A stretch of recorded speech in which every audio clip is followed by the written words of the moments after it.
तो आज ये जो क्लास है आप सबकी NTA UGC NET social work अगस्त 2022 की।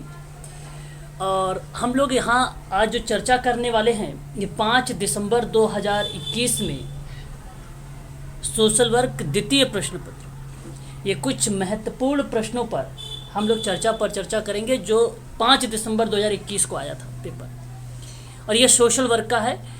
अच्छा, एक आध प्रश्न आप लोगों को ऐसे मिलेंगे जो सिलेबस से हट के होगा। जैसे हमारे सामने पहला ही प्रश्न है आईएसओ, ध्यान से सुनिएगा आप सभी लोग। क्वेश्चन नंबर स्टार्ट करते हैं हम लोग। पहला क्वेश्चन है आईएसओ 9000 की उत्पत्ति कहाँ से हुई है। आपको मैं बता दूं, ये 9000 की उत्पत्ति, इसका सही जवाब होगा यूके। ये अंतर्राष्ट्रीय मानकीकरण संगठन द्वारा की गई है इसके, और ये आईएसओ का पूरा नाम है। आईएसओ का पूरा नाम है अंतर्राष्ट्रीय मानकीकरण संगठन की उत्पत्ति जो है 9000 की उत्पत्ति यूके में की गई है। और इसका मतलब ये है कि गुणवत्ता प्रबंधन प्रणालियों के मानकों का एक वर्ग बताया गया है। ये पर्याप्त रिकॉर्ड रखना, सुधारात्मक कार्य करना, दोषों के लिए उत्पादन की जांच करना, निरंतर जो है सुधार की सुविधा प्रदान करना, यही है अंतर्राष्ट्रीय मानकीकरण संगठन। ठीक है, पहली बार 9000 को जो लाया गया था वो लाया गया था 1987 में। कब? 1987 में पहली बार। और 9000 आईएसओ 9001 प्रमाण पत्रों के लिए शीर्षक में 10 देशों में, अगर मैं बात करूं 2014 के अनुसार, जिसमें भारत का 5वां स्थान था। ठीक है, और ये संस्करण के रूप में आया है। पहली बात अगर हम करें 9000 के बारे में, तो एक पहला संस्करण में आया था 1987 में, दूसरा आया 1994 में, तीसरा आपकी बात करूं 2000 में आया था, चौथा आपकी बात करूं तो 2008 में आया था, जो पांचवा अगर हम बात करें 2015 में आया था। ये संस्करण के रूप में आया था। ठीक है, और ये आया था आपका यूके में सबसे पहले। आपका ऑप्शन नंबर जो सी वाला है यहाँ पे यूके, यही करेक्ट माना जाएगा। ठीक है, तो ये एक अपवाद है कि एनटीए यूजीसी नेट एकाध प्रश्न तो तय है कि सिलेबस से हट के देता है। अच्छा जी, हाँ 26 यहाँ पे जो कई जो है आईएसओ कई भागों में डिवाइड किया गया है। ठीक है, 2600 भी है आई थिंक जो है मानवीय विकास के लिए सब जाता है नहीं।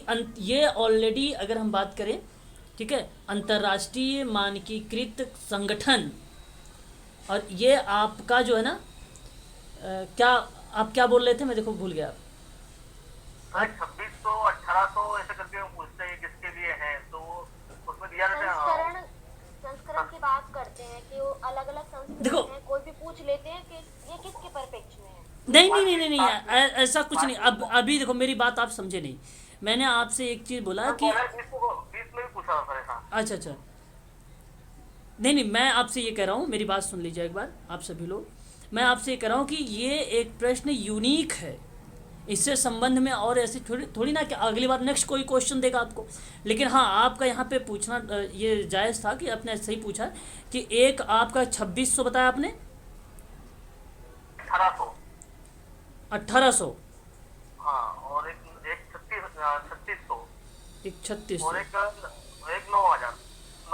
9000 तो यूके से आया है। 9000 तो यूके से ही आया है। उसमें वो अलग अलग बताया, मानवीय विकास और सब कुछ बताया सर। ठीक है, 2020 के पेपर में है सर शायद तो। अच्छा, चलिए आपको मैं बता दूं, यहाँ पे 2020 के पेपर में ये थोड़ी ना है। नहीं, 2020 के पेपर में ये नहीं है। आप केवल इतनी चीज़ यहाँ पे ध्यान रखिए कि अंतर्राष्ट्रीय मानकी जो संगठन है, ये बेसिकली इसकी उत्पत्ति शुरुआत से कहाँ हुई है, तो यूके से स्टार्ट किया गया था, 1987 में लाया गया था। ठीक है, 1987 में ये चर्चा पर चर्चा किया गया था। हाँ, इसके अंतर्गत आते हैं, जैसे अभी आपने 3600 का नाम लिया है। ठीक है, 3600, हाँ ये 3600 कहाँ से, यूएसए का है। ठीक है, यूएसए का है, आप ऐसे यहाँ पे ध्यान रखिएगा। ठीक है, मानकीकृत राष्ट्रीयकरण जो है संगठन। ठीक है, और इसकी तो जो है स्थापना कब हुई है ISO की? 47 में हुई है सर। हाँ 1940, 1947। हाँ 1947 में इसको आप याद रखिएगा, ठीक है। इसके वो यूके में। हाँ ठीक है, ठीक है। तो ये बेसिकली जो है एक प्रकार से गुणवत्ता प्रबंधन है, प्रणालियों में मानकों का एक वर्ग है, पर्याप्त रिकॉर्ड रखता है, ये सभी में रखता है। चाहे आप बात कर ले 3600 का, चाहे आप बात कर ले 8000 का, ठीक है, जिसका भी आप बात करेंगे उसी के अंतर्गत आता है ये सारी की सारी चीज़ें, ठीक है। इसको आप सभी लोग जो है ध्यान रखेंगे। चलिए मैं आगे बढ़ता हूँ, नेक्स्ट क्वेश्चन लेता हूँ आप लोगों के लिए। हमारे सामने नेक्स्ट प्रश्न है, क्वेश्चन नंबर 2। सामाजिक परिवर्तन के विकासवादी सिद्धांत किसने दिया है? स्पेंसर। निधि देखो बुला रहे हैं, ठीक है। हाँ हाँ सर। क्वेश्चन बताइए, इसका सही जवाब क्या होना चाहिए? स्पेंसर ही है सर। ओके, विकास सिद्धांत और Herbert Spencer. Herbert Spencer option number D में है। देखिए आप लोग थोड़ा सा एक्टिव हो जाइए। सामाजिक परिवर्तन के विकासवादी सिद्धांत का प्रतिपादन किसने किया है? तो वो हर्बर्ट स्पेंसर ने किया है। समाज का विकास सरल, समान, समरूपता से जटिल, भिन्न, विविध तक क्रमिक विकास का एक उदाहरण माना गया। और इन्होंने जो बताए 4 अवस्था बताई थी। एक सरल समाज बताया, एक मिश्रित समाज बताया, एक दोहरी मिश्रित समाज बताया, एक तिहरा मिश्रित समाज बताया था। तो हर्बर्ट स्पेंसर का ये शब्द है, सरल समाज है ना, मिश्रित समाज, ठीक है, और दोहरी समाज, और तिहरा, या आप तिहरी भी कह सकते हैं, तिहरी समाज। तो ये बेसिकली क्या है, यहाँ पे समाज का विकास सरल और समान, समरूपता से जटिल और भिन्न विविधता तक के क्रमिक का विकास को उदाहरण माना गया, ठीक है। इसमें आपको बता दूं, नाम आता है कभी कभी सामाजिक परिवर्तन में विकासवादी सिद्धांत को लेकर ना, दुर्खिम का भी। लेकिन दुर्खिम कहाँ होगा आपको बता दूं, दुर्खिम का जो सिद्धांत था सबसे ज़्यादा फेमस आत्महत्या का सिद्धांत था, जो 1897 का था। श्रम का विभाजन का सिद्धांत इस्माइल दुर्खिम का था, जो 1893 का था। 93। सामाजिक तथ्य का सिद्धांत था दुर्खिम का, जो 1895 का था। ठीक है। सेरोकिन का नाम आप लोगों ने सुना ही होगा, बहुत ही फेमस पर्सन है सेरोकिन। सांस्कृतिक गतिशीलता, सामाजिक परिवर्तन। इसकी एक किताब था सोशल कल्चर। हाँ, इसमें संस्कृति के 3 ऐसे अवस्था बताए जो MPPSC में पूछा गया प्रश्न था। भावात्मक, चेतनात्मक, आदर्शात्मक। ये 3 शब्द थे किसके? सेरोकिन के। हाँ, अच्छा, डेरेंडॉर्फ के बारे में अगर हम लोग चर्चा करें तो इन्होंने धर्म का प्रकारवादी सिद्धांत दिया था। जैसे जैसे समाज सरल से जटिल होता है, वैसे वैसे नैतिकता का घनत्व बढ़ता जाता है। ये स्टेटमेंट है डेरेंडॉर्फ का, धर्म का प्रकारवादी का। सर ये तो दुर्खिम का है ना ये स्टेटमेंट तो? नहीं, सत्ता का सिद्धांत ये भी कैसे नहीं होता? अच्छा, सॉरी। हाँ ठीक है, आप कर लीजिए। दुर्खिम का स्टेटमेंट है, बिल्कुल करेक्ट जवाब दुर्खिम का है। डेरेंडॉर्फ का क्या है? संघर्ष का सिद्धांत है। हाँ, संघर्ष में सत्ता संबंधों के आधार पर बताया। सत्ता के संबंधों पर बताया था। Very good. सत्ता संरचना जो जटिल प्रत्येक सामाजिक संगठन होता है वो अभिन्न होता है। तो ये बताया था, ठीक बताया। तो समाज के समाजीकरण का सिद्धांत को संरचनात्मक प्रकारवाद के समरूप माना था डेरेंडॉर्फ। और सत्ता के बारे में आपको पता ही, सत्ता से संबंधित बताया था ये, शक्ति से। और समाज के बल का प्रमेय का सिद्धांत दिया था इसमें, संघर्ष के सिद्धांत है ना। समाज के बल प्रमेय का सिद्धांत दिया था, ठीक है। हाँ सर, समाजीकरण और बल प्रमेय। हाँ सर।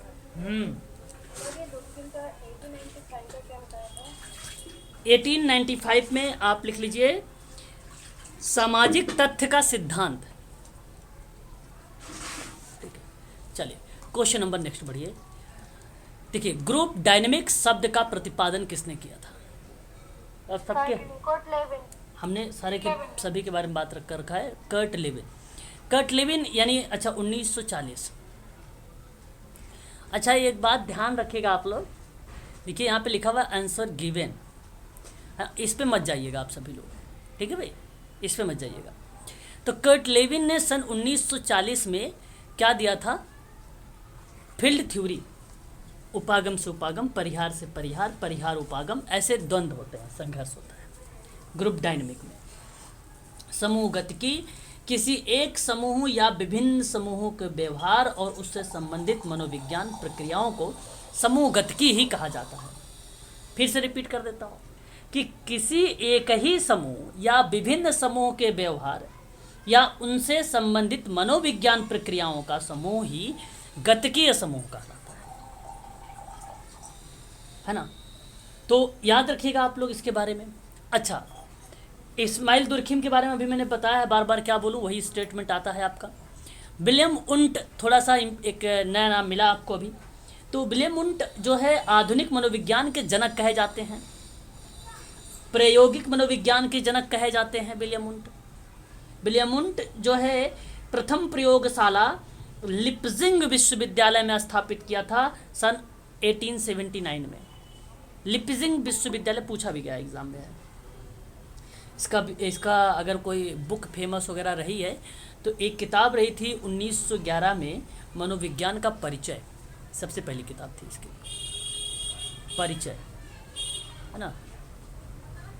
और अगर हम बात करते हैं तो 1916 में लोक मनोविज्ञान के तत्व दिया था, लोक मनोविज्ञान का तत्व इसने दिया था। अगर हम बात करते हैं 1904 में तो शारीरिक मनोविज्ञान का सिद्धांत दिया था, शारीरिक मनोविज्ञान का। और 1904 में उसी समय इवान पैट्रिक पावलोव ने अपनी थ्योरी विकास की थी, क्लासिकल कंडीशनिंग थ्योरी। ठीक है, ये तीन बातें आप यहाँ पर ध्यान रखिएगा। विलियम मैकडूगल की बात करें अगर हम लोग, मालूम होना चाहिए आप लोगों को 14 मूल प्रवृत्तियों के बारे में चर्चा किया था। क्या चीज? ये आपने बोला था ना आधुनिक मनोविज्ञान के जनक, प्रायोगिक के जनक, फिर उसके बाद क्या बोला था एक लाइन? प्रथम प्रयोगशाला था 1879 में लिप्जिंग विश्वविद्यालय में, लिप्जिंग विश्वविद्यालय में मैकडूगल ने 14 मूल प्रवृत्तियां दिया थी। 14 मूल प्रवृत्तियां थी, भय, क्रोध, घृणा, आश्चर्य, विषाद, संरचनात्मक, भावना, एकीपन, जो है एकाकीपन, कामुकता, इसी तरीके की थी। कुल टोटली मिला जुला के 14 थी। संवेग का अर्थ बताया था उत्तेजित अवस्था। संवेग का क्या अर्थ बताया था इसने? उत्तेजित अवस्था। ये प्रश्न पूछा गया प्रश्न है, ठीक है, उत्तेजित अवस्था बताया था संवेग का, ठीक है। तो यहाँ पे क्वेश्चन नंबर जो हमारे सामने, कौन सा क्वेश्चन था ये? आप लोग लिखते जाइए। थर्ड था, तीसरा सर, तीसरा का सही जवाब ऑप्शन नंबर बी हो जाएगा आपका, ठीक है। यहाँ पे क्वेश्चन नंबर 1, 2, 3 नहीं मिलेंगे आपको, है ना, याद रखिएगा, ठीक है भाई। चलिए, ये देखिए टकमैन का स्टेटमेंट है, सन 1963। टकमैन क्या क्या आता है? फॉर्मिंग, हाँ, फॉर्मिंग, स्टॉर्मिंग, नॉर्मिंग, परफॉर्मिंग, एडजॉर्मिंग। अब यहाँ पे आप देखिए जरा कि फॉर्मिंग है, स्टॉर्मिंग है, परफॉर्मिंग है, एडजॉर्मिंग है। नॉर्मिंग की जगह पे क्या लिख दिया इसने? डब्ल्यू। यही काट दीजिए तो A B D E। तो इसको आप ध्यान रखिएगा, जहाँ पे मिलेगा वही सही हो जाएगा। A B D E, पहला ही सही, हाँ, आपका यहाँ पे पहला वाला ही सही। यहाँ पे आपको बताऊँ, वेल्स ने भी बोला था, आपको मैंने बताया है 1950 में दिशा निर्धारण मूल्यांकन के बारे में बात किया था वेल्स ने। उसके बाद मैंने बताया था आप लोगों को कैलिंग के बारे में 1972 के बारे में, कितने भागों में दिशा निर्धारण, विरोध, समझौता, घनिष्ठता, समापन बताया था? 6। ठीक है, नहीं 5 ही आता है। ट्रेकर की बात अगर हम लोग करते हैं, ट्रेकर ने जो है 1972 में बोला था। प्रारंभ बोला था, समूह भावना का आविर्भाव बोला था, मित्रता का विकास, सशक्त समूह, समूह भावना का पतन, ये ट्रेकर का था। गारलैंड की बात किया था हम लोगों ने, कोलंडनी का नाम बताया था हम लोगों ने। 6 भागों में इन्होंने डिवाइड किया था। मान्यतापूर्ण था, अधिकार नियंत्रण था, घनिष्ठता था, अलगाव था, विभाजन था और समाप्ति था। तो ये आप लोग भी इसको भी ध्यान रख के चलिएगा, है ना। तो ऑप्शन नंबर यहाँ पर चौथे का पहला सही हो जाएगा। ये प्रश्न देखो मैंने आप सबको करवा चुका हूँ, है। अब देखिए क्वेश्चन नंबर ये भी मैं करवा चुका हूँ। मैरी रिचमंड के प्रमुख लेखों का कालक्रमानुसार दर्शाइए। फ्रेंडली विजिट जो है, विजिटिंग अमंग द पुअर 1899 का आ जाएगा। 99। सोशल डायनामिक जो है 1917 आ जाएगा। What is social case work 1922 आ जाएगा। तो इसको हमें कालक्रम के अनुसार दर्शाना था, तो हमने कालक्रम तो दर्शा दिया है। अब ABC जहाँ पे होगा वही सही माना जाएगा, है कि नहीं। पहला है सर। ऑप्शन नंबर देख लो एक बार, पहला ABC लिखा हुआ है, इसलिए पहला आपका सही हो जाएगा। यहाँ पे ज़रा थोड़ा सा गौर करिएगा। कल किसी बच्चे ने भी मेरे से लखनऊ वाला पूछा था, मैंने बताया था 2014। अगर अब एग्ज़ाम में ऑप्शन में 2014 रहेगा तो आप उसको जरूर जो है कंटेम्प्रोरी सोशल वर्क लखनऊ को लेकर करिएगा, लखनऊ यूनिवर्सिटी को लेकर। तो 2014 का ही चुनाव आप सभी लोग करेंगे, इस चीज़ को आप लोग ध्यान रखिएगा, ठीक है। अभी यहाँ पे जो प्रश्न 2021 में पूछा गया तो ऑप्शन में 2014 था नहीं, ठीक है। तो इसलिए आप इसको ध्यान से सुनिए। देखिए, Indian journal of social work या कहाँ का है, TISS का है भाई, जो 1936 में जिसकी स्थापना की गई थी, TISS का, उसी का है ना ये 1970 में। और ये इसको इन शॉर्ट में क्या बोला जाता है, IJSW, Indian journal of social work. और इसकी स्थापना कब लाया गया था या कब किया गया था, तो ये आपको ध्यान रखना है 1940 में। कब? 1940 में। अब आपने 1940 भी आप यहाँ पे साइड में लिखते रहिएगा। Journal of social work education research and जो है एक्शन की बात करें अगर हम लोग, इसको इन शॉर्ट में क्या बोला जाता है, मैं यहाँ पे लिख देता हूँ साइड में, यहाँ पे SWERA, ठीक है। सोशल वर्क है ये, एजुकेशन रिसर्च एंड एक्शन इसको बोला जाता है इन शॉर्ट में इस तरीके से। ये आया था 2015 का था, ये है 2015 का। और ये आपको मैं बता दूं, ये जानते हो किसके तहत लाया गया था, आपको बता दूं, नेशनल एसोसिएशन, नोट करिएगा यहाँ पे, national association of professional social workers in India, इसकी स्थापना जो है 2005 में किया गया था। और इसी के तहत जो है journal of social work education research and action को लाया गया था। और कब लाया गया था, 2015 में। कंटेम्प्रेरी सोशल वर्क लखनऊ में अभी जो देखो, ये एक्चुअली क्या मैंने बताया आपको, ये जनरल है। तो अभी जनरल 2014 में जो है क्या किया गया, प्रकाशित किया गया है एक इसका। अब ये प्रश्न 2014 का था नहीं, लेकिन इसने पूछा था प्रारंभ में, इसने पूछा था ऑप्शन में प्रारंभ में। तो प्रारंभ में कब लाया गया था, ये लखनऊ यूनिवर्सिटी की बात मैं कर रहा हूँ। लखनऊ यूनिवर्सिटी की स्थापना 1961 में हुई थी। लखनऊ यूनिवर्सिटी की अगर हम बात करते हैं, LU की, इसकी स्थापना 1961 में हुई। 1949 आया था ना।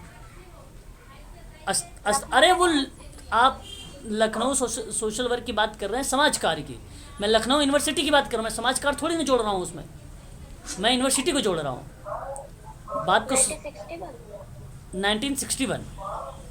1961 ये जब आया उस समय, उसी दौरान में 1961 में, तो उसके एक साल बाद 1962 में कंटेम्प्रेरी सोशल वर्क की स्थापना की गई थी। 1962 की जो है ये जनरल है, ठीक है, 62 की। पर्सपेक्टिव इन सोशल वर्क की स्थापना की बात अगर हम करें, जनरल लाने की बात करें अगर हम लोग स्टार्ट करने की, तो 1984 है ये। और ये जानते हैं किसका है, college of social work Nirmala Niketan का है। मालूम है? देखो म्यूट हो जाइए, आप म्यूट नहीं है, म्यूट हो जाइए। College of social work Nirmala Niketan की, जिसकी स्थापना 1955 में किया गया था। कंफर्म हो गया?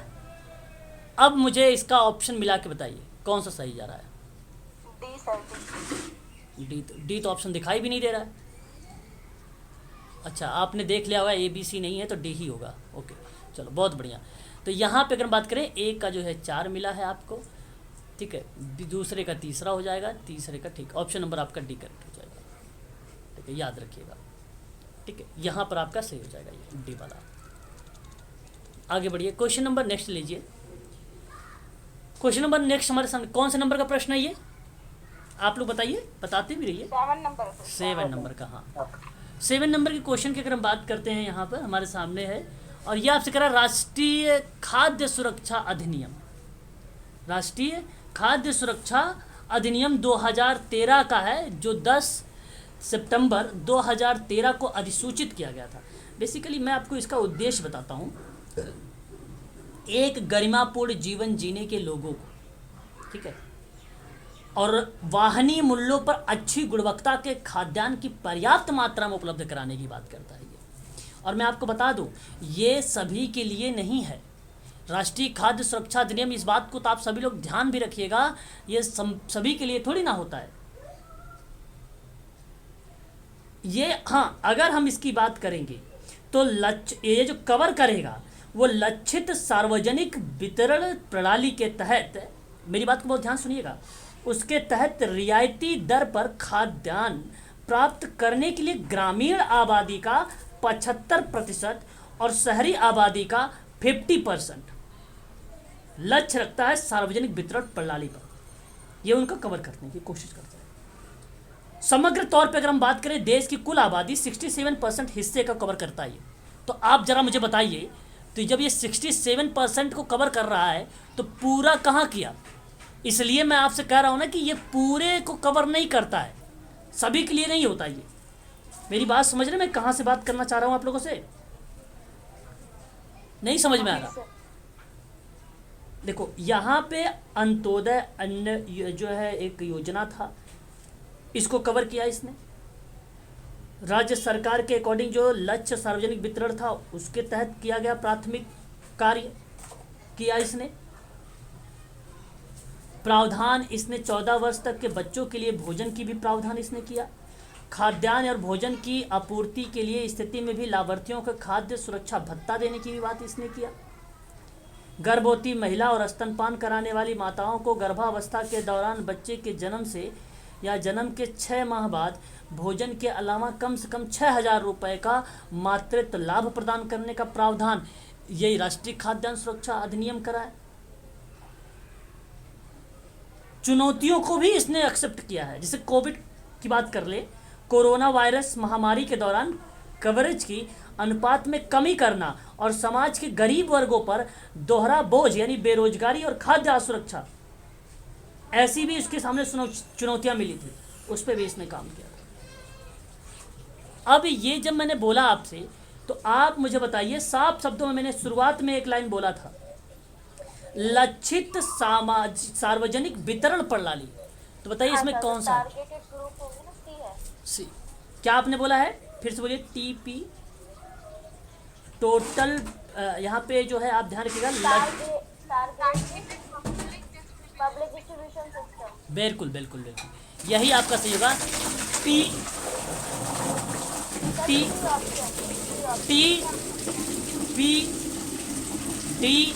TPDS, इसका पूरा नाम ये भी आप कर सकते हैं, है ना? जी,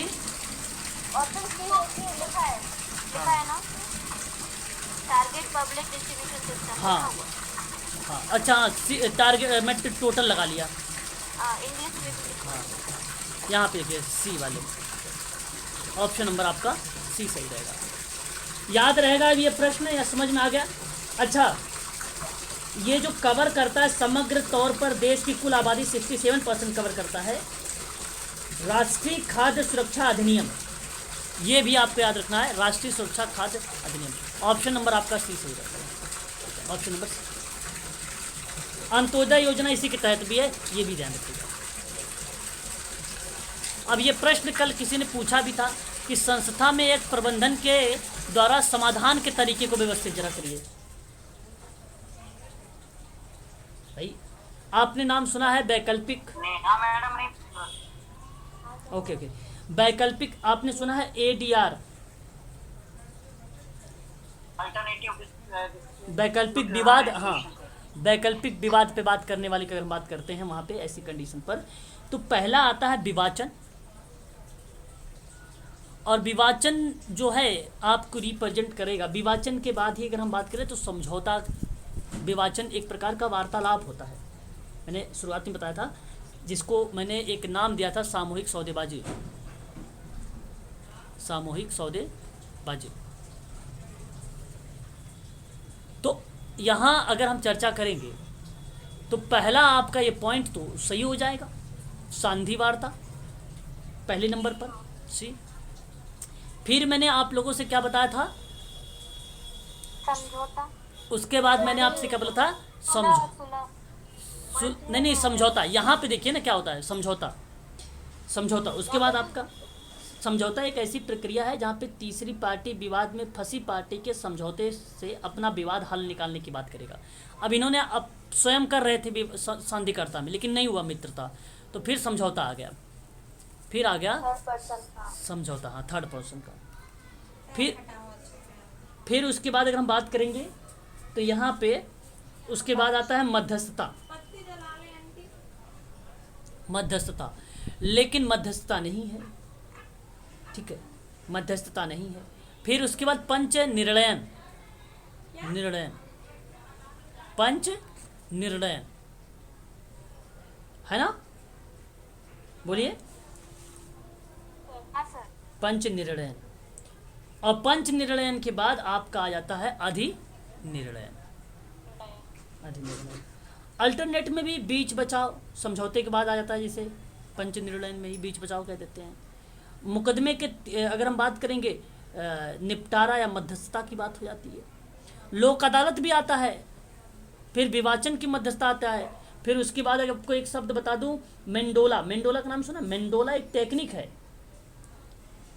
और मेंडोला क्या होता है कि बातचीत करने वाला व्यक्ति विवाचन की जगह लेता है और बिना पक्षपात के काम करता है। ऐसा व्यक्ति विवाद से जुड़ी पार्टियों से चर्चा और प्रयास करने के दौरान किसी बीच के रास्ते पर पहुंचने का प्रयास करता है, उसको मेंडोला का नाम देता है। मेंडोला, ये भी शब्द इसी का है। मिनी ट्रायल भी कहा जाता है। मिनी ट्रायल मतलब होता है छोटी कार्रवाई, ये भी एक प्रकार से कार्य होता है। ये या जब सरकारी मुकदमे से अलग होता है, हालांकि थोड़ा सा विवाद से जुड़ी जो भी पार्टियां होती है एक स्वतंत्र व्यक्ति को चुनती है, उसको बोलते हैं मिनी ट्रायल, चुनते हैं लोग, ठीक है। तो ये चीज़ें यहाँ पे देखने को मिल जाता है। तो आप जरा मुझे बताइए, पहले तो सी आया, फिर डी आया, फिर बी आया, फिर ए आया। अब ऑप्शन में देखिए जरा कहाँ पे है, सी डी बी ए। सी में ऑप्शन नंबर सी करेक्ट हो जाएगा। ऑप्शन नंबर सी करेक्ट हो जाएगा। क्वेश्चन नंबर नेक्स्ट देखिए, यहाँ पे औद्योगिक क्षेत्र में समाज कार्य का जुड़ाव डैश स्तर पर होता है। देखिए जी, कौन सा ऑप्शन होगा? सबसे पहले डी आ रहा था ऑप्शन सी में। CDBA है या सी तीसरा ऑप्शन सी है सर, CDBA। हाँ, ऑप्शन सही तो है। ऑप्शन पहले डी आ रहा है। पहले संधि करोगे, पहले समझौता कैसे करोगे? पहले मित्रता आपस में कर लीजिए, आपस में ही संधि कर लीजिए। नहीं होता है तो फिर आप नहीं है, हाँ, वो अलग समझ रहे हैं सर, वो समझ रहे हैं ABC करके ऑप्शन लिखा है, लेकिन ऑप्शन ABC नहीं लिखा है उसमें, ये बताइए। अच्छा, ये देखो ऑप्शन यहाँ पे ए है, ये बी है, ये सी है, ये डी है। ऑप्शन जो ए है, ए के सामने ये 4 ऑप्शन दिया है, बी के सामने ये 4 पॉइंट्स है, सी के सामने ये 4 पॉइंट है, और डी के सामने ये 4 पॉइंट है, ठीक है ना। ये ऑप्शन नंबर सी सही होगा ना, ठीक है। कूट वाला है, कूट वाला है। औद्योगिक क्षेत्र में समाज कार्य का जो क्षेत्र है वो जुड़ा कैसे है, ये प्रश्न आपके सामने है। देखिए, एक औद्योगिक समाज होता है, मैं आपको बता देता हूँ थोड़ा सा। देखिए, सैन्य समाज के विकास के बाद ना औद्योगिक समाज का प्रारंभ हुआ था सैन्य समाज में, और सैन्य समाज में शासक वर्ग अपनी जो है संपूर्ण शक्ति और धन सैनिक संगठन पर व्यय करता था। इसका उद्देश्य ये था कि सैन्य बल को प्राप्त करना और उसे बढ़ावा देने की बात करता था। तो इसका जुड़ाव कैसे स्तर हो सकता था?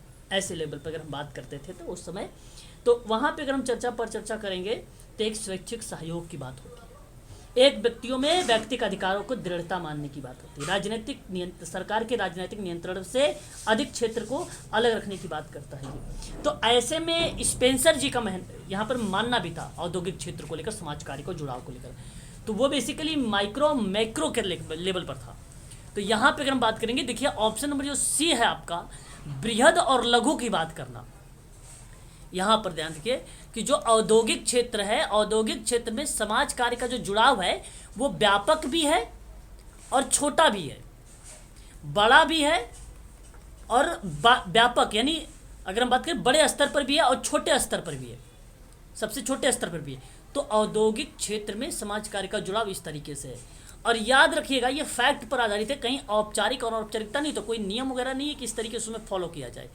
कोई अगर हम बात करते हैं तो देखिए यहाँ पे इंटर में जो है मोरल की बात या एक्स्ट्रा मोरल की बात ऐसे भी चर्चा नहीं किया गया है, और जो है वॉलेंट्री और इनवॉलेंट्री, ऐच्छिक और अनैच्छिक की बात भी नहीं है। जो औद्योगिक क्षेत्र है, समाज कार्य का जुड़ाव जो है वहाँ पे आपको बता दूं बड़े लेवल पर भी है, छोटे लेवल पर भी है, ठीक है। ये एक फैक्ट पर आधारित है, ठीक है, इस चीज़ को आप ध्यान रखिएगा। ऑप्शन नंबर आपका सी वाला सही रहेगा यहाँ पे। ये ऑप्शन ए है, ये बी है, ये सी है, ये डी है, तो आपका ऑप्शन जो है यहाँ पर सी वाला सही रहेगा, ठीक है। यहाँ पे देखिए क्वेश्चन नंबर नेक्स्ट है, कौन से क्वेश्चन पे आ गए हम लोग? 9, क्वेश्चन नंबर 9, ठीक है।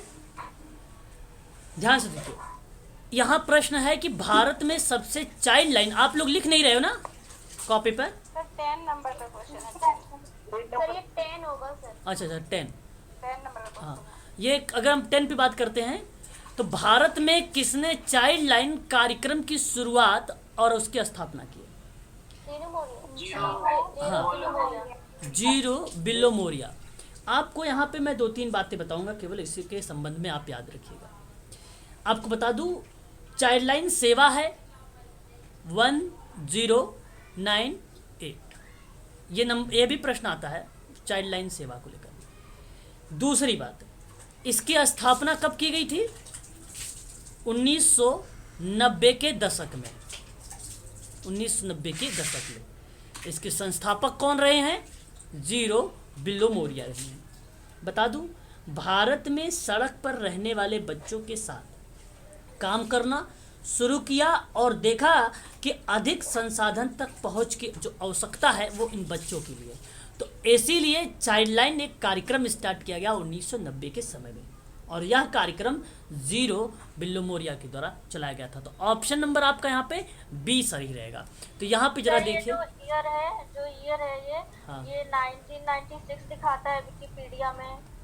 1996 दिखाता है। हाँ सर 1996। 1996 नहीं, अभी मैंने जो मैं आपको बता रहा हूँ, ठीक है, वो 1990 है, 1990 का दशक है। एक बार अगर आपके पास है उसका स्क्रीनशॉट ले लीजिए, ग्रुप में डालिए, थोड़ा सा मैं भी देखता हूँ उसको, ठीक है। तो यहाँ पे आप ध्यान ये रखिए कि 1990 का दशक है जो है इसकी स्थापना की गई थी चाइल्ड लाइन भारत का, ठीक है, भारत का। आगे बढ़िए, आपको मैं पढ़ा रखा हूँ UNHCR के बारे में। पढ़ाया है कि नहीं पढ़ाया, बताइए जरा। इसका जरा बताइए मुख्यालय कहाँ है? जनेवा। स्विट्जरलैंड के जिनेवा में। बहुत बढ़िया, ये आपने सही जवाब दिया है, जिनेवा में। और ये United Nations high commissioner for refugee, संयुक्त राष्ट्र शरणार्थी उच्चायुक्त कार्यालय, जो 3 दिसंबर 1949 को, कब याद रखिएगा, 3 दिसंबर 1949 की इसकी जो है स्थापित किया गया, और उसके बाद ये पूर्ण रूप से 14 दिसंबर 1950 को ये क्या हो गया, लागू हो गया। और ये जिनेवा स्विट्जरलैंड में इसका मुख्यालय बनाया गया है, और ये काम करता है शरणार्थियों की समस्याओं के प्रति आपात राहत पुनर्वास सहायता देता है। ये UNHCR है ना, शरणार्थियों की समस्याओं के प्रति आपात राहत पुनर्वास सहायता देता है। ये आप ध्यान रखिएगा। संयुक्त राष्ट्र शरणार्थी उच्चायुक्त कार्यालय। ठीक है, ऑप्शन नंबर आपका कौन सा सही चला जाएगा? Geneva is the right answer हो जाएगा, ऑप्शन नंबर पहला यहाँ पे। ठीक है, याद रखिएगा आप सभी लोग। ठीक है, आगे बढ़ते हैं, क्वेश्चन नंबर नेक्स्ट। बर्टलेट के अनुसार बताइए जरा, लोगों की समायोजी क्रिया और वातावरण की मांग के बीच अंतःक्रिया डैश है। अंतःक्रिया डैश है। कार्यकरण होगा, फंक्शन है। सारे कारण से अच्छा अच्छा। D function. अगर मैं बात करूं आपसे, जो आपने बताया अभी फेडरिक बार्टलेट, क्या नाम इसका पूरा है? Frederick Bartlett. बार्टलेट की एक किताब आई सन 1958 में, जो लोगों की समायोजी क्रिया और वातावरण की मांग के बीच में अंतःक्रिया पर चर्चा किया। उसका नाम बताया सामाजिक कार्यकरण, जिसको आप लोग कहते हो सामाजिक जो है क्रियात्मक फंक्शन, जिसको आप बोलते हो। ठीक है, और ये 1958 का है। यहाँ पर प्रायोगिक और सामाजिक अध्ययन किए गए थे। प्रायोगिक और सामाजिक अध्ययन किए गए थे। इसी के परिप्रेक्ष्य में एक और इसकी किताब का नाम चर्चा करूँगा, मनोविज्ञान और आदिम संस्कृति। मनोविज्ञान और आदिम संस्कृति, ये किताब जो लाई गई थी, ये किताब लाई गई थी 1923 में। 1923 में। और एक किताब थी तर्क में अभ्यास, और तर्क में जो अभ्यास था, ये किताब भी बार्टलेट की थी, जो लाई गई थी 1913 में।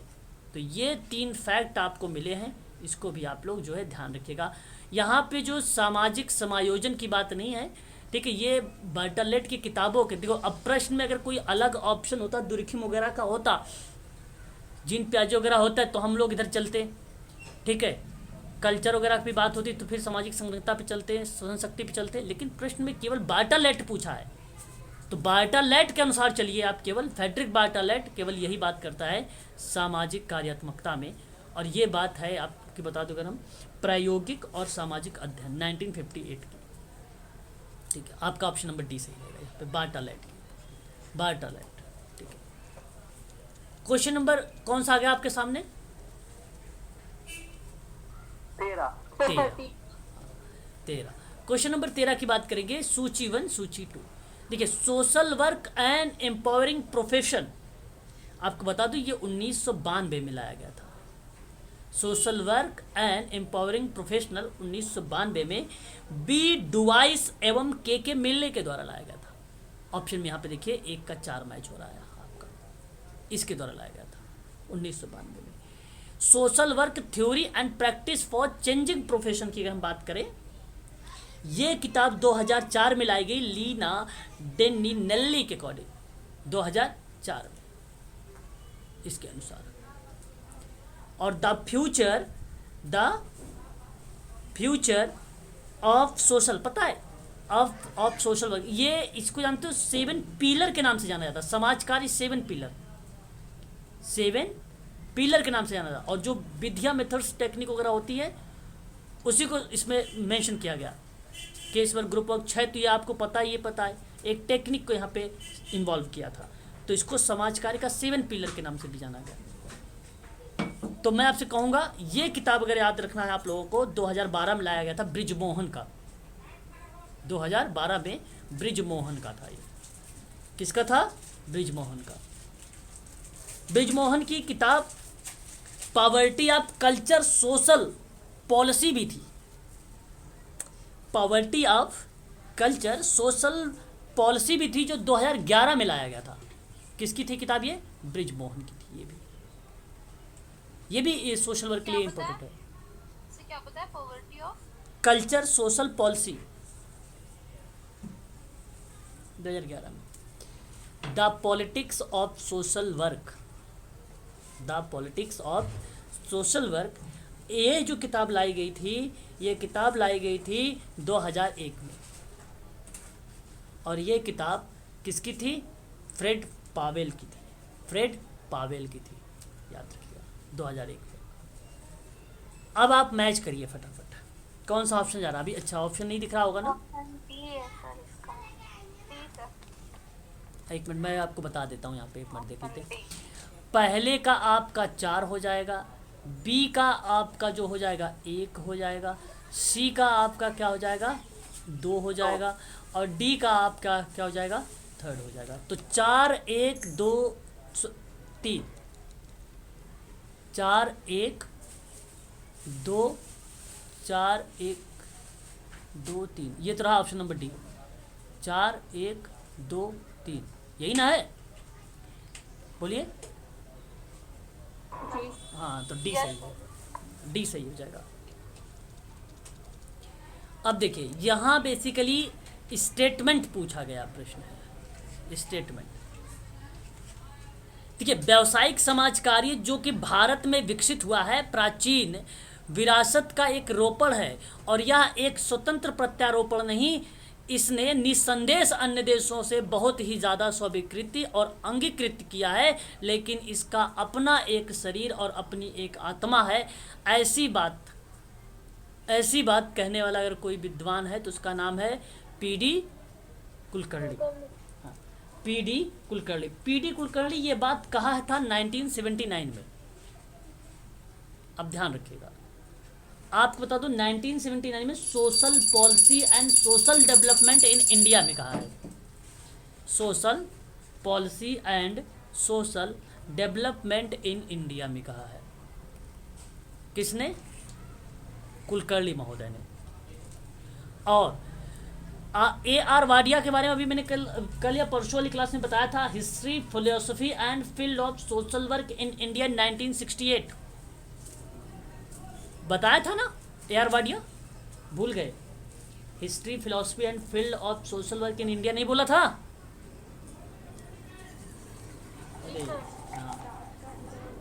RR सिंह की बात कर लें। RR सिंह जो हैं field work in social work education की बात किया था 1985 में। और सुगाता दास गुप्ता की बात अगर हम कर लें, towards a philosophy of social work in India, towards a philosophy of social work in India 1968। ठीक है, तो याद रखिएगा आप सभी लोग, ये आपका 1979 हो जाएगा। और इसका क्या नाम था? Social policy and social development in India. सारे इन इंडिया आ रहे हैं ना, सभी लोग इन इंडिया को लेके आ रहे हैं, तो ये बात बहुत ज़्यादा इंपॉर्टेंट है। इनके बारे में मैंने सारे इन इंडिया के बारे में बताया है, तो इसलिए ध्यान रखिएगा आप सभी लोग। ऑप्शन नंबर यहाँ पर बी सही हो जाएगा। RR सिंह का रिपीट कीजिए एक बार बुक का नाम। हाँ लिखिए, field work in social work education, field work in social work education 1985। देखिए, झूठी चेतना मिथ्या अंतश्चेतना पद किसके द्वारा प्रयुक्त किया गया है? Karl Marx. Very good. हाँ, Karl Marx is the right answer. Karl Marx ने सन 1893 में ये शब्द दिया था। द कम्युनिस्ट मैनिफेस्टो 1848 में बात किया था। आर्थिक और दार्शनिक पांडुलिपि के बारे में 1932 में बात किया था। वे जो है वेज लेबर एंड कैपिटल की बात 1849 में बात किया था। दास कैपिटल के बारे में 1867 में बात किया था। द पॉवर्टी ऑफ फिलोसफी की बात 1847 में बात किया था। द होली फैमिली के बारे में 1852 में बात किया। 44 हाँ, होगा। देख लो एक बार, आप लोग सही करेक्ट करो। लगा? हाँ ठीक है। नहीं क्या बताया आपने भाई? 1844 द होली फैमिली। नहीं, ऐसा नहीं हो सकता। आप फिर से देखिए, द होली फैमिली जो है 1852 होगा। देखिए 52 का तो कोई नहीं है सर इनका। The holy family Karl Marx. 44 ही है सर। श्योर? पे भी 44 ही है। दास कैपिटल 67 का है। जर्मन आइडियोलॉजी 32 का है। 7 का। हाँ, बाकी सब सही है। चलो अच्छा ठीक है, ये 44 का है। कर लो इनके भाई। 4+ में बहुत सारी बुक्स हैं। हाँ ठीक है, चलो ठीक है, करेक्ट कर लो भाई। सर एक बार रिपीट कर दीजिए, इसमें छोड़े क्या वही तो, द होली फैमिली 1844। सर्वहारा श्रमिक था एक, पूंजीपति, सर्वहारा में श्रमिक था, पूंजीपति में मालिक था। ये शब्द पूछता है किसने दिया, तो दास कैपिटल से ही रिलेटेड है ये 1867 का, याद रखिएगा। बात कर लेते हैं मैक्स वेबर के बारे में। ऑप्शन यहाँ पे सही हो जाएगा आपका क्या, कार्ल मार्क्स। एक मिनट, कार्ल मार्क्स सही हो जाएगा, ऑप्शन नंबर पहला सही हो जाएगा, ऑप्शन नंबर पहला सही हो जाएगा आपका। बात कर लेते हैं कार्ल मार्क्स के बारे में। The Protestant ethic and the spirit capital, 12 अप्रैल 1864 में इसने बात किया था। नौकरशाह के बारे में मैक्स वेबर का ही नाम आता है। और अर्थशास्त्री राजनीतिज्ञ के बारे में 2004 और 5 के दौरान में मैक्स वेबर का ही नाम आता है। अरे 1904 और 1905, 1904 1905 में चर्चा पर चर्चा मैक्स वेबर का ही नाम आता है अर्थशास्त्री और राजनीतिज्ञ में। ठीक है, बात करते हैं आर के मार्टन के बारे में। आपको बता दूं 2020 की काफ़ी ज़्यादा फेमस किताब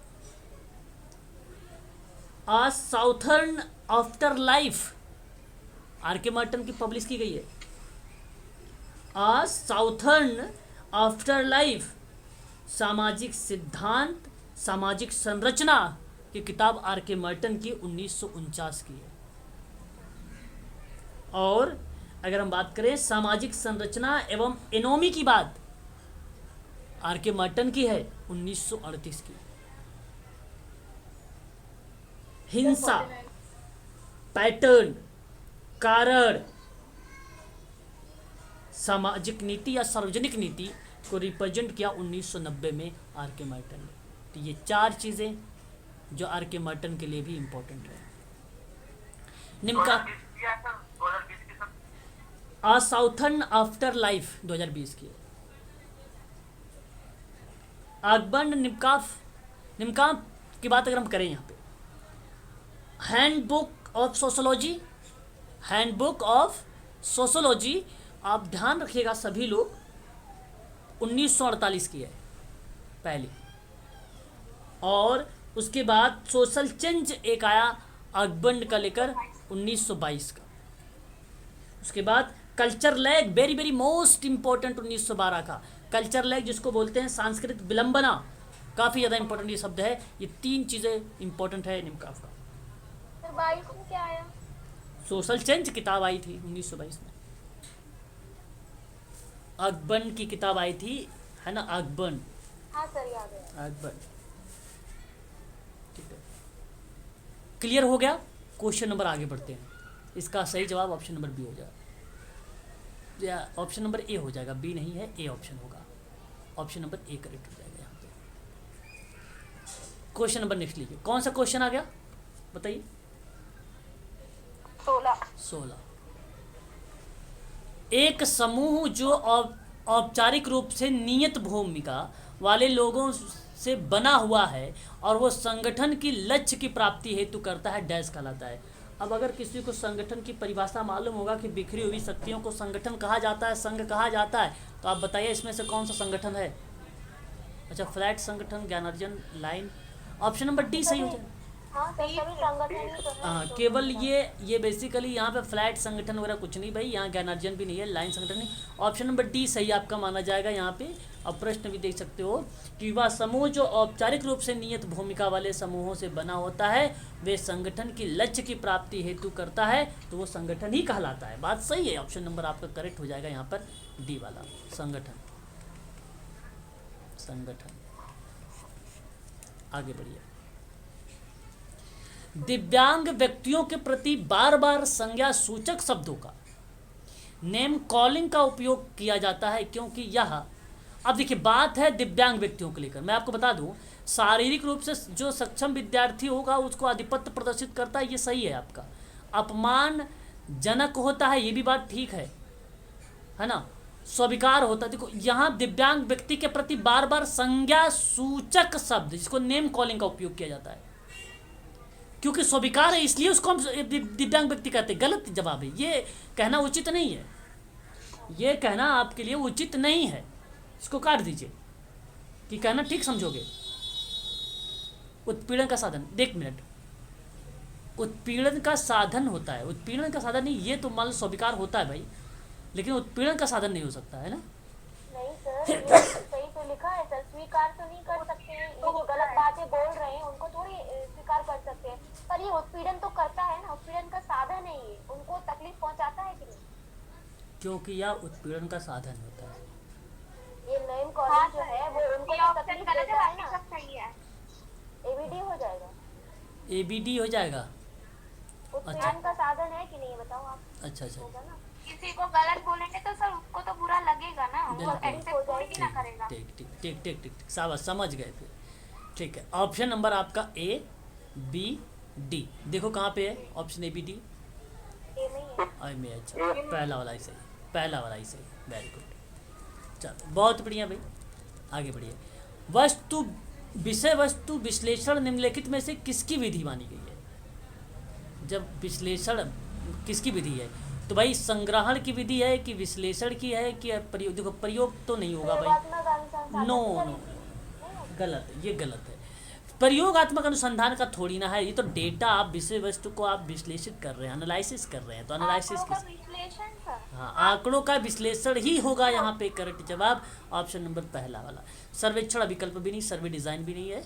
आपका जो डेटा कलेक्शन होता है, डेटा कलेक्शन एक स्टेप है, उसके बाद डेटा विश्लेषण किया जाता है, तो ये तो बिल्कुल गलत हो जाएगा। आपका आंकड़ों का विश्लेषण ही विषय वस्तु विश्लेषण की एक विधि मानी गई है। तो आंकड़ा जब आएगा तो विषय वस्तु से ही संबंधित होगा, चाहे जिस डेटा में ले रहे हैं। तो ऑप्शन नंबर पहला ही करेक्ट आपका रहेगा यहाँ पर। करेक्ट, ये बहुत सरल प्रश्न था 2021 का।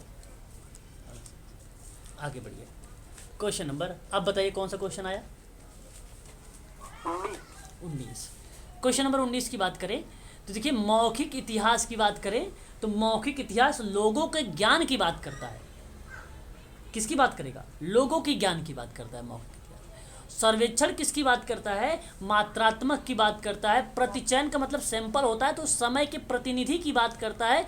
केस अध्ययन का मतलब क्या होता है? केस अध्ययन मतलब केस हिस्ट्री होता है। इसका मतलब होता है किसी इकाई का गहन अध्ययन करना, किसी इकाई का गहन अध्ययन करना होता है। तो यहाँ पे सही जवाब क्या होना चाहिए? Option B. Option B correct जवाब, सबसे सरल प्रश्न है ना।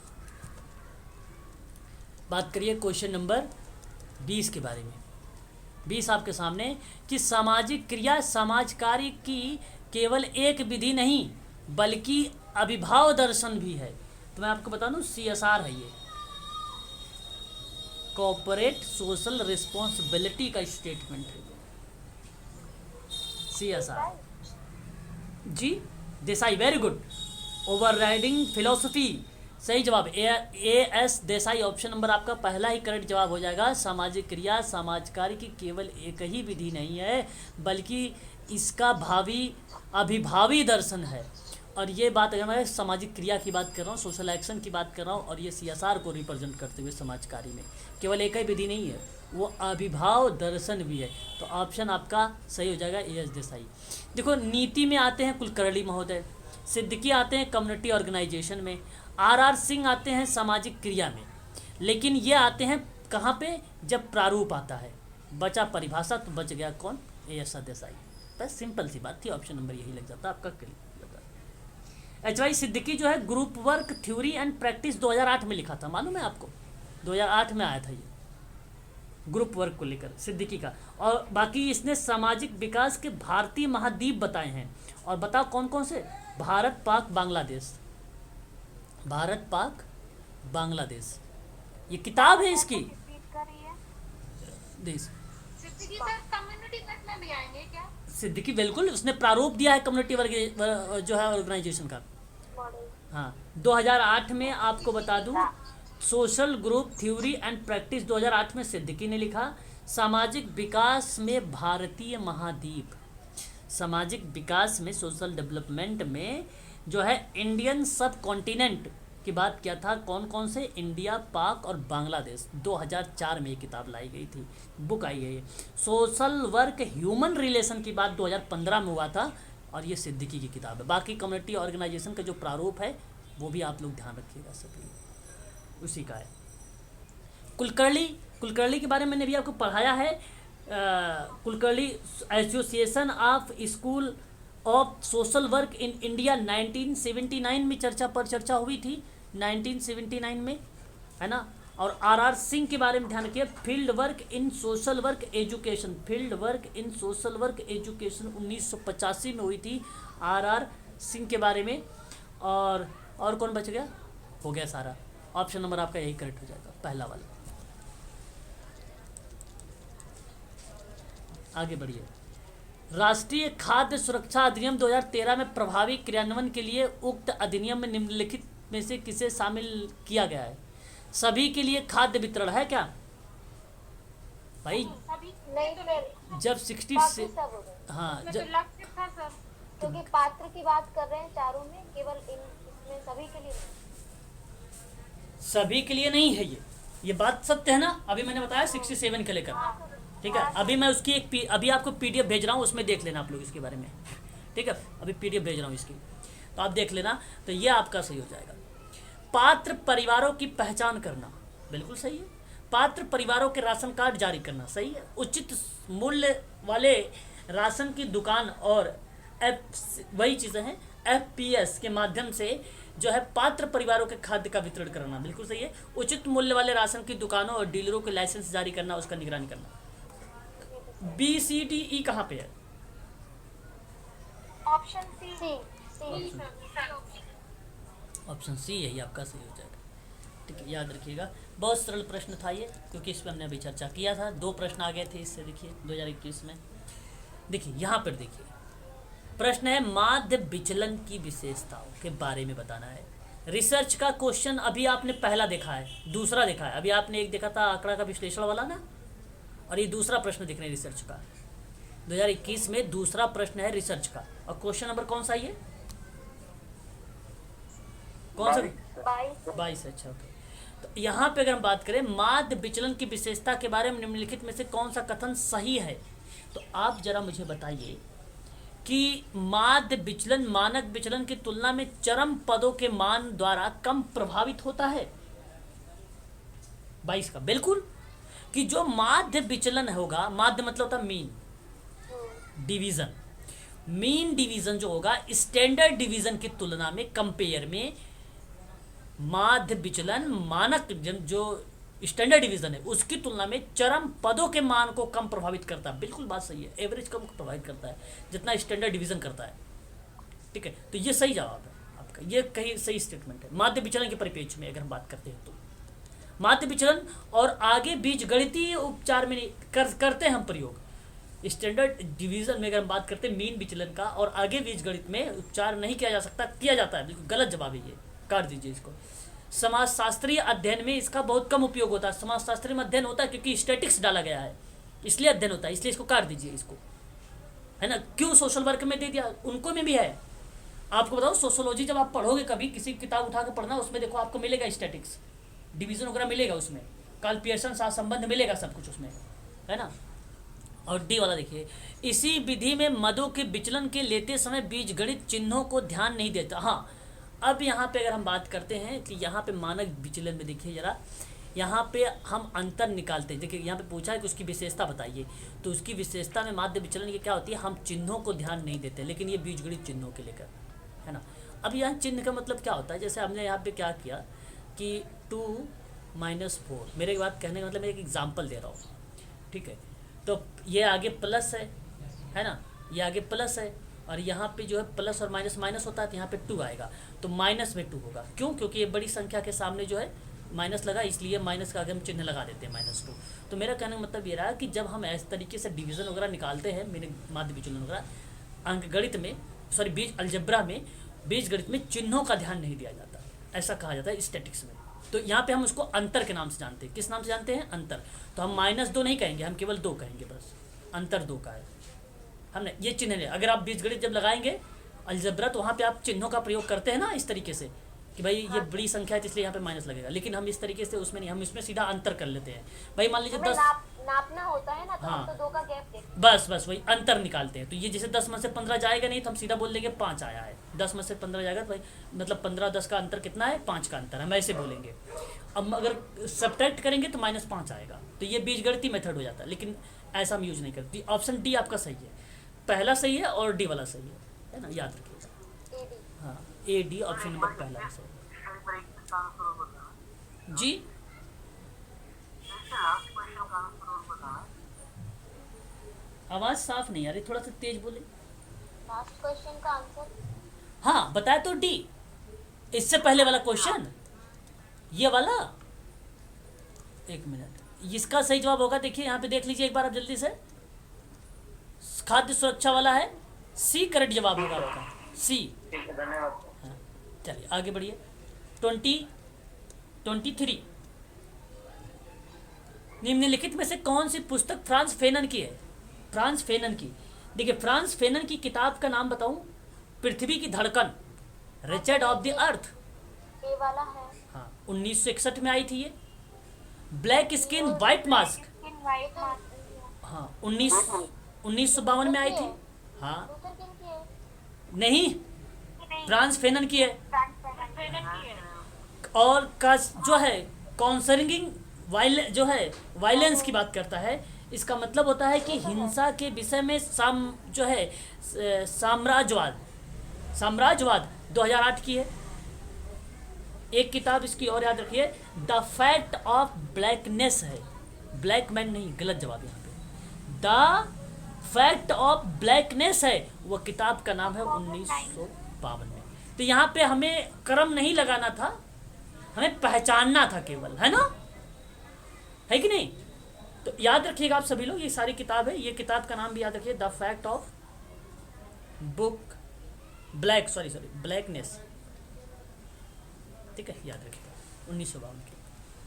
ऑप्शन बता दो, ऑप्शन बताओ, ए बी सी कहाँ है? हाँ, ऑप्शन नंबर सी।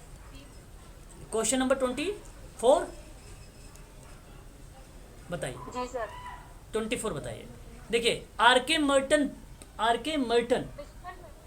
विचलन में हाँ, थ्योरी ऑफ डिविजन्स कब दिया था? 1975 में। कब? सर एक बार दिखा, हाँ। सर वैसे दिखाना जरा ऊपर एक बार क्या दिखाऊं? उसका आंसर दिखा मुझे। अरे क्या कर रहे हो, सो रहे हो क्या आप लोग हैं?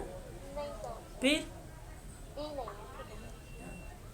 देखो यहाँ आर के मर्टन का देखो, आर के मर्टन यहाँ पे अगर हम बात करते हैं आर के मर्टन में, तो थ्योरी ऑफ डिविजन्स कब आया था ये? 1975। Very good. और उसके बाद अगर हम बात करते हैं एवरेस्ट एसली के बारे में, थ्योरी ऑफ माइग्रेशन। हाँ, तो ये प्रवासन का सिद्धांत 1996 इस्माइल दुर्खिम आत्महत्या suicide theory 1897, very good. Max Weber अस्तरीकरण, स्त्रीकरण। हाँ, थ्योरी ऑफ स्ट्रेटिफिकेशन 1970। अब बताओ option. D sir, D. B आएगा, डी आएगा सर, डी। हाँ सर। बी है। बी है, ओके। ये इससे मैच हुआ है ना? इसका 4 तो फिर कंफ्यूजन। एक मिनट, आप लोगों ने गलती किया है। मर्टन का क्या है भाई? थ्योरी ऑफ डिविजन्स, विचलन का सिद्धांत 1975 में। प्रवसन का सिद्धांत एवरेस्ट ली क्या है? 1996 में। अब ये सही हुआ ना, ऊपर नीचे हो गया था ना, अब ठीक हुआ? बोलो, हाँ सर। अब बताओ option number B. Option B. Question number 25 देखो, लास्ट क्वेश्चन कर लो ना आज का, ठीक है। निम्नलिखित में से किसने कोटि सहसंबंध की गणना करने के लिए सूत्र दिया था? Spearman, very good. स्पीयरमैन ने रैंक कोरिलेशन दिया था। कब रैंक कोरिलेशन दिया था? 1904 में। कोटि सहसंबंध 1904 में दिया था, है ना। और कार्ल पियर्सन की बात करें तो सहसंबंध विकसित किया था कब? 1985 में विकसित किया था। क्या किया था? ये विकसित किया था, ठीक है।